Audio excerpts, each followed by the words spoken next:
चलिए, हमारे सारे व्यूअर जो इस गिरावट में भी अपने पोर्टफोलियो को ग्रीन कर रखे हैं, हमें सब्सक्राइब भी कीजिए और हमारी बातों को लोगों को शेयर भी कीजिए।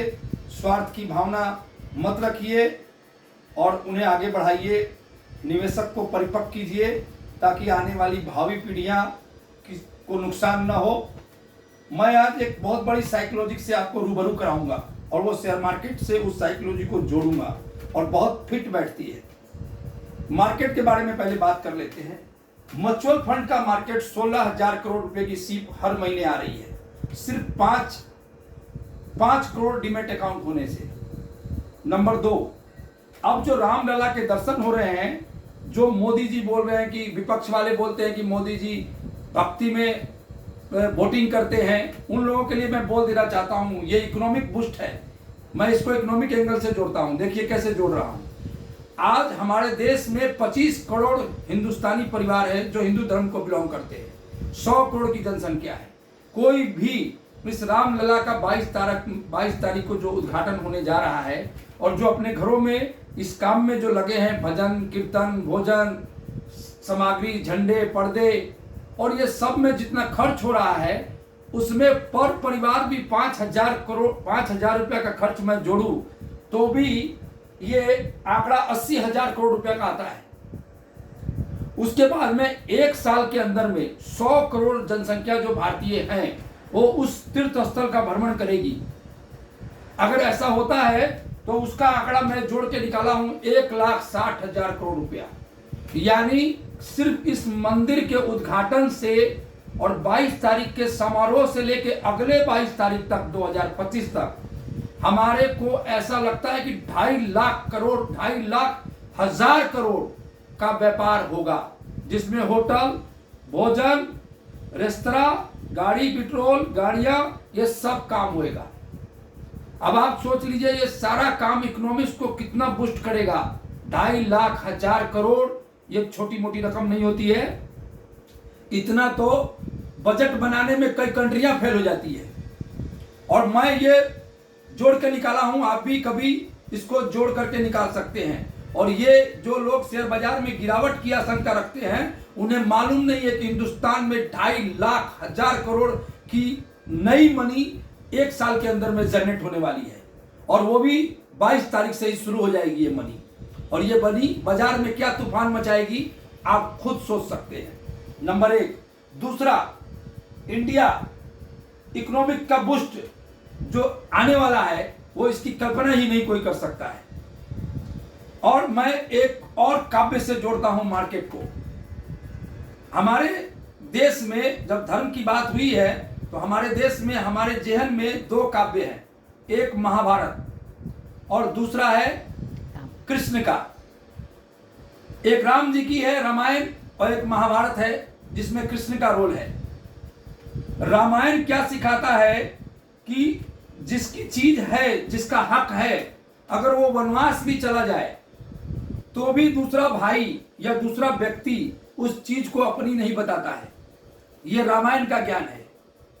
श्री कृष्ण के ज्ञान में महाभारत क्या बताता है कि मैं पांडवों को एक सुई के नोक के बराबर भी जमीन नहीं दूंगा। ये 2 काव्य हमारे जिंदगी में ऐसे घुले हुए हैं। एक काव्य हमें यह सिखाता है कि कोई भी आपका अपना नहीं है। शेयर बाजार की साइकोलॉजी से मैं इसको जोड़ता हूं। कोई भी इस दुनिया में आपको आगे बढ़ाने के लिए, कोई भी आप जिससे घिरे हुए हैं वो कोई आपको आगे नहीं बढ़ाएगा। आपको स्वयं आगे बढ़ना है और स्वयं आगे बढ़ना है। अगर आप आगे बढ़ जाते हैं तो सारी कायनात मिलकर के आपको आगे बढ़ाएगी। अगर आपको नीचे गिर जाते हैं तो पूरे अपने जो लोग हैं और पराये जो भी लोग हैं, पूरे कायनात मिलकर के आपको नीचे गिरा देगी। ये बात अपने जेहन में बिठा लीजिए। शेयर बाजार में अगर आप पैसा कमाते हैं तो कोई नॉइजिंग या रिंग नहीं होनी चाहिए। आपको स्वयं ऊपर उठना है।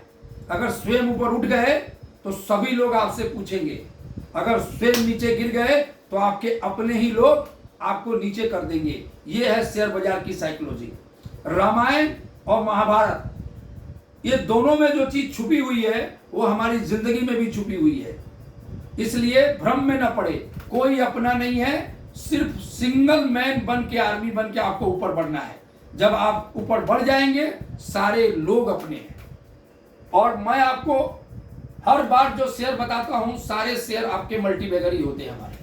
लेकिन आपके पोर्टफोलियो में मल्टीबैगर हो रहे हैं कि नहीं हो रहे हैं, वो आपको समझना है, सीखना है। क्योंकि मल्टीबैगर शेयर होते हैं, आप मल्टीबैगर बना रहे हैं कि नहीं बना रहे हैं, वो आपकी स्ट्रैटेजी, आपका ज्ञान, आपका अनुभव काम आएगा। कोई भी आपके इर्द गिर्द जो सामने आदमी बैठा है, वो आपके मनी संवर्धन में आपका हिस्सा नहीं है, वो आपको डुबाना ही चाहता है, ये मान के आप चले। मैं आज आपको 4 शेयर मैं फिर बताऊंगा। वो 4 शेयर कौन है, और जिसको हर भाव में, जो मेरे पुराने वीडियो है उसके हिसाब से इस पर लागू है। एक शेयर का नाम है AMD इंडस्ट्रीज, 73 रुपया का शेयर है, खरीदते रहिए 1 ईयर के लिए। BGR एनर्जी, उसका 100 रुपए के आसपास दाम है, उसको भी खरीदते रहिए। एनर्जी सेक्टर का शेयर है और उसमें काफी सारा काम एनर्जी सेक्टर में इस समय होने वाला है। मीटर भी ऐसे लगने वाले हैं कि आज पेमेंट नहीं देंगे, आज ही लाइन कट जाएगी। स्मार्ट मीटर आपके भले के लिए नहीं आ रहा है, ये कंपनी के भले के लिए आ रहा है। तीसरा है रेमी एडवेलाइज ट्यूबलर लिमिटेड, इसका कोड लिख लीजिए 513043। पहले भी मैंने वीडियो में बताया हुआ है। यह 80 रुपए के आसपास का भाव चल रहा है, इसको भी आपको खरीदना है। चौथा शेयर है मेरा जयसनाथ डाइस इंडिया लिमिटेड, इसका कोड भी लिख लीजिए 506910। फिर से बोलता हूं 506910। 136 रुपया का भाव है। पहले भी मेरा 70 रुपया में बताया हुआ है, वहां से 100% तेजी हो गई है। इन चारों शेयरों को 25-25 रुपया, 100 रुपये का 4 भाग लगा करके लगावे, एक्यूमुलेट करे, और मल्टीबैगर जब तक न हो अपने पोर्टफोलियो से न निकाले। और मैं आपको ये बताना चाहता हूं, मैं जल्द ही आपको, हमारे वीडियो को फॉलो करें, शेयर करें, कमेंट करें, और मैं जल्द ही यूनिटेक जैसे, अंसल हाउसिंग जैसे, और आपको और भी जो हमारे शेयर मल्टीबैगर हुए हैं, वैसे मैं आपको जल्द ही 1-2 शेयर प्रस्तुत करने वाला हूं। High risk big gain. नमस्कार।